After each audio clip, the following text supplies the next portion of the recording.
नमस्कार, आप देख रहे हैं टाइम्स न्यूज और मैं हूं आपके साथ कंचन। एक कहावत आप सभी ने सुनी होगी कि बगल में छोरा और शहर में ढिंढोरा। लेकिन इस बार बगल में कोई छोरा नहीं बल्कि तेंदुआ था, जिसे वन विभाग पूरे शहर में ढूंढ रहा था। और आज पिछले 5 दिनों से जारी सर्चिंग अभियान के बाद तेंदुआ अचानक से वन विभाग दफ्तर के परिसर में मिला, जिसे कई दिनों से वन विभाग जू परिसर में ढोल ताशों के साथ ढूंढ रहा था। पूरा मामला 1 दिसंबर की रात का है, जब बुरहानपुर के नेपानगर से वन विभाग की टीम एक घायल तेंदुए को इलाज के लिए इंदौर के जू लेकर पहुंची थी। लेकिन रात काफी हो जाने के और पर्याप्त कर्मचारी नहीं होने के कारण जू प्रभारी डॉक्टर उत्तम यादव ने इस तेंदुए की कस्टडी लेने के लिए मना करते हुए इसे सुबह लाने की बात कही थी। लेकिन वन विभाग के कहने पर जू प्रभारी ने उन्हें एक रात जू में ही बिताने की अनुमति दे दी थी। लेकिन जब 2 दिसंबर की सुबह जब जू प्रभारी वन विभाग की टीम के साथ तेंदुए की कस्टडी लेने पहुंचे तो उन्हें पिंजरा तो मिला, लेकिन उस पिंजरे में तेंदुआ नहीं मिला। जिसके बाद वन विभाग और जू प्रभारी के पसीने छूट गए कि आखिर तेंदुआ गया तो गया कहां। गायब होने की जानकारी रखते हुए वन विभाग और जू प्रशासन हरकत में आया और जू परिसर में तेंदुए की तलाश शुरू कर दी। वहीं सुरक्षा की दृष्टि से तत्काल को खाली करवाकर जू को बंद कर दिया गया, जिसमें ढोल ताशों के साथ ही तमाम उपाय इस तेंदुए को पकड़ने के लिए किए गए। लेकिन 5 दिन और 5 रातों की मशक्कत के बाद भी तेंदुआ जू में नहीं मिला। वहीं आज अचानक भगवान की कृपा वन विभाग पर हुई और उनके कर्मचारी को अपने ही दफ्तर के पास ये तेंदुआ दिखा, जिसके बाद उसके द्वारा वरिष्ठ अधिकारियों को सूचना दी गई और फिर विभाग के अधिकारी जू की टीम को लेकर मौके पर पहुंचे और उस तेंदुए को पकड़ने की कोशिशें करने लगे। 1.5 घंटे की कोशिश और कई उपकरणों की सहायता से आखिरकार दोनों विभाग के संयुक्त ऑपरेशन चलाकर उस तेंदुए को जाल की सहायता से पकड़ा, जिसके बाद उसे इंजेक्शन की सहायता से काबू लाया गया और जू की टीम इस तेंदुए को लेकर वन विभाग से रवाना हो गई, जहां उसका प्राथमिक उपचार शुरू हुआ। कई दिनों से प्रयास जारी था। बुरहानपुर का जो तेंदुआ है वो इंदौर में लाया गया था, उसके बाद से ही ये लापता था। आखिरकार किस तरह की सूचनाएं मिली थी और कैसे इसको कैप्चर किया गया? देखिए, आज ही हम लोगों के 5 दिन का जो सर्चिंग अभियान चल रहा था जू के अंदर, और इतना इंटेंसिव अभियान चल रहा था, और यही कारण था कि वहाँ पर नहीं मिला वो, क्योंकि हर चप्पे चप्पे को सीसीटीवी कैमरा से सारे मॉनिटर कर रहे थे। आसपास के एरिया में हम लोगों ने कल सर्च कर लिया था। जू से बाहर भी हम लोग कल केस से निकले थे कि कहीं जू के बाहर हो तो नोटिस में आए तो हम लोग वहाँ उसको ट्रैप करें। लेकिन फॉर्चुनेट पार्ट ये रहा उसका ऑपरेशन का कि आज 6वें दिन नवरत्न बाग का जो फॉरेस्ट डिपार्टमेंट का कैंपस है, इसी कैंपस में वो मिला।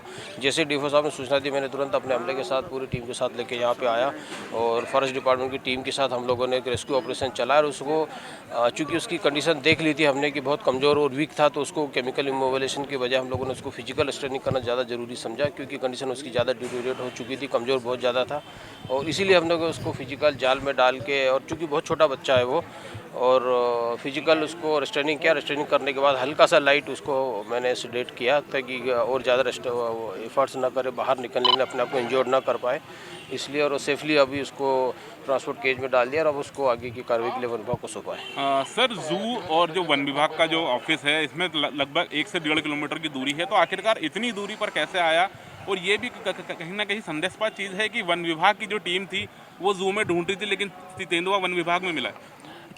देखिए, अब ये सारी चीज़ें इस बारे में मैं कुछ ज़्यादा नहीं बता पाऊँगा, क्योंकि लेपर्ड का मूवमेंट वैसे ही बहुत तेज़ होता है, और इस लेपर्ड का चूँकि जिस कंडीशन में अभी उसको हम लोगों ने कैप्चर किया, वहाँ पर स्पष्ट उसका मूवमेंट नहीं दिख रहा था। वो मूवमेंट देखने के बाद ही पता कर पाएगा कि ये कितना मूव कर सकता है और कहाँ तक जा सकता है। तो जहर जारी थी, तेंदुए को कैप्चर करने का प्रयास जारी था, आखिरकार सफलता मिली है। किस तरीके से यहाँ पर सूचना मिली थी, किसके द्वारा सूचना दी गई थी? पूरा शहरी क्षेत्र में सभी को सूचना दिए गए थे, जैसे कि चाहे मीडिया के माध्यम से हो, इलेक्ट्रॉनिक मीडिया के माध्यम से हो, सबको पता था कि यहाँ पर तेंदुआ जो है वो शहरी क्षेत्र में विचरण कर रहा है।